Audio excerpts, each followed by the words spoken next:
Kasus pembunuhan berantai dengan korban mayoritas memiliki hubungan keluarga dengan pelaku di Bekasi dan Cianjur sangat mengejutkan. Lalu apa analisis aksi kejahatan serial killer Wawon CS? Kami bahas bersama Adrianus Meliala, kriminolog UI. Selamat malam, Pak Adrianus.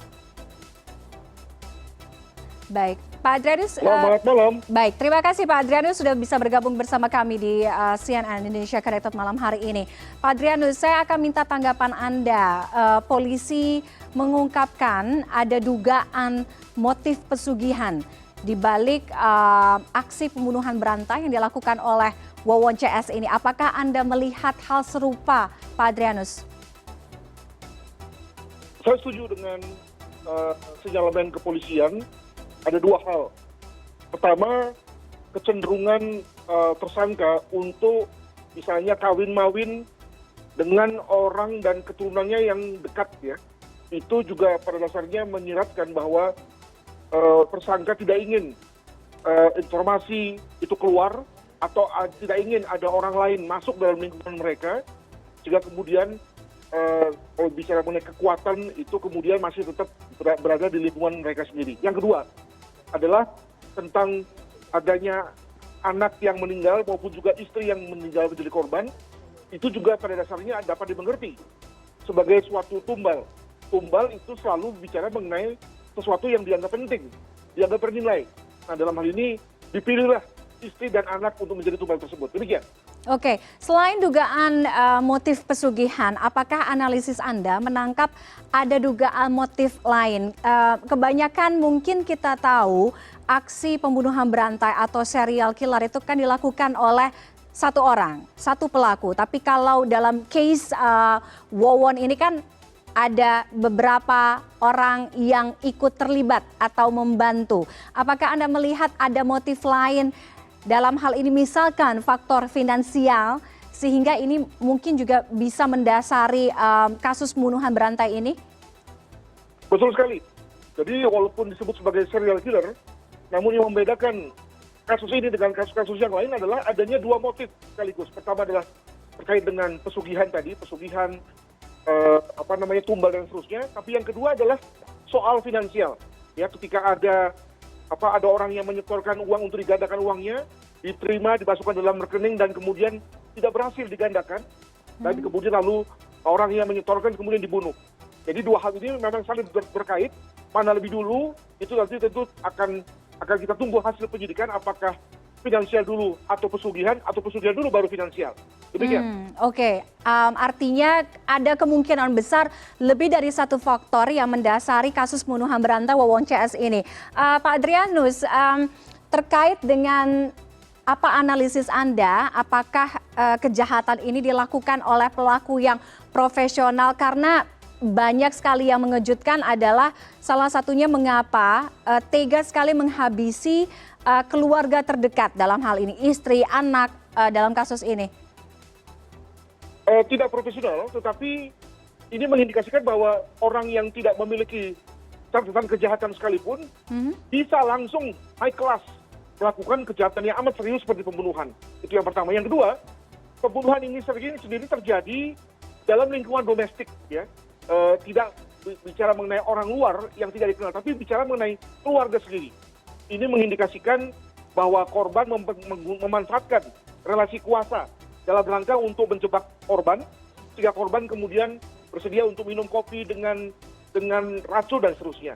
Dan yang ketiga adalah bahwa lokasi yang dipilih, lokasi rumah di mana para pelaku itu familiar, ya, dalam rangka untuk membuat lubang, lalu mencekik korban dan kemudian menguburkannya tanpa mengundang kecurigaan dari tetangga. Demikian. Oke, Pak Adrianus, kalau kita berbicara mengenai serial killer pembunuh berantai, apa yang melatar belakangi seseorang menjadi serial killer? Apakah selalu harus dengan faktor yang sama atau bisa saja berubah dan atau bisa memiliki 1, 2, 3 banyak sekali motif dalam melakukan aksi-aksi kejahatannya? Umumnya satu motif dan satu orang. Tapi yang membuat lalu kemudian mengapa disebut sebagai serial adalah bahwa ada perbedaan dalam rangka bagaimana si pelaku memahami kasus pembunuhan yang pertama, kedua, dan seterusnya. Pada yang pertama dan kedua mungkin sekali yang bersangkutan rasa takut, gugup, nervous, ya takut ketahuan. Tapi lalu lama-lama kemudian dia mulai merasa enjoy, nyaman, dan melihat pembunuhan sebagai solusi dalam rangka menyelesaikan masalahnya. Maka misalnya sebagai contoh misalnya kepada korban, kalau nggak salah namanya korban Ujang yang selamat, itu korban yang pernah punya masalah omongan lah dengan tersangka Wawan, toh juga kemudian lalu mau dibunuh juga.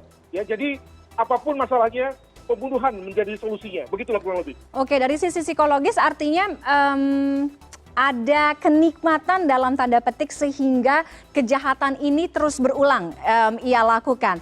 Apakah dengan hal yang seperti ini bisa diasumsikan dari sisi psikologis atau pendekatan psikologis yang bersangkutan adalah seorang psikopat?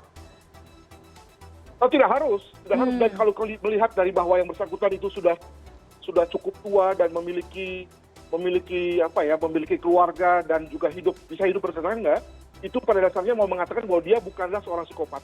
Nah, tapi betul bahwa kalau seorang yang sudah merasa nyaman, merasa menikmati, enjoy dengan pembunuhan, maka dia akan terus melakukannya ke-9, ke-10 dan seterusnya. Jadi kita betul patut berterima kasih lah kepada kepolisian yang mampu mengintervensi kasus ini sehingga selesai.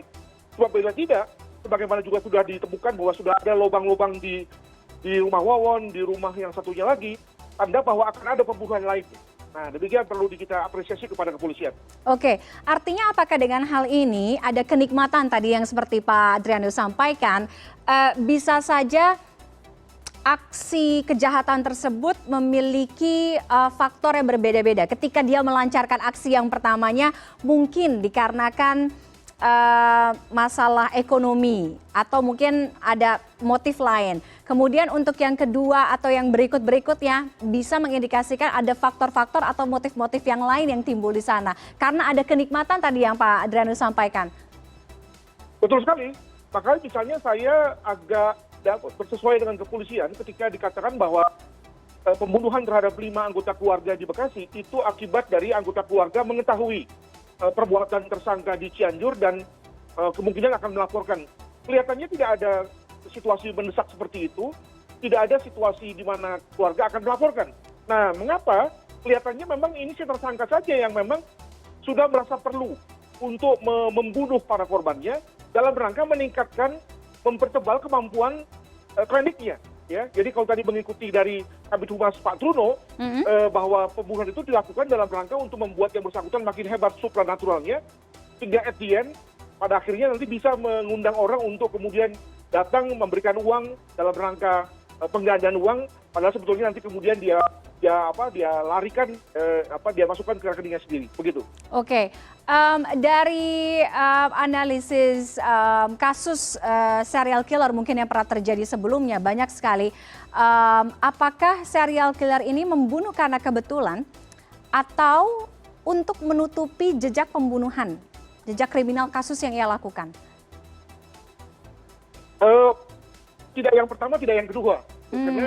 Karena mereka sebetulnya sudah determinatif ya, sudah punya kita sebut sebagai signature, ya, modusnya sama, lokasinya pun sama, tipologi korban yang dipilih juga sama, gitu ya. Jadi kemudian tidak ada yang tadi dikatakan saling menutupi, sampai kemudian, nah ini dia tidak ada kejahatan yang sempurna, sampai kemudian yang bersangkutan kesandung, lalu kemudian ada yang melapor atau polisi tahu dan kemudian terungkap kasusnya. Oke, baik. Kita akan memantau bagaimana penyelidikan yang dilakukan oleh pihak kepolisian terkait dengan aksi pembunuhan berantai yang dilakukan oleh Wawon CS. Terima kasih Pak Adrianus Melila sudah bergabung dengan CNN Indonesia Connected malam hari ini. Selamat malam, sehat selalu. Terima kasih.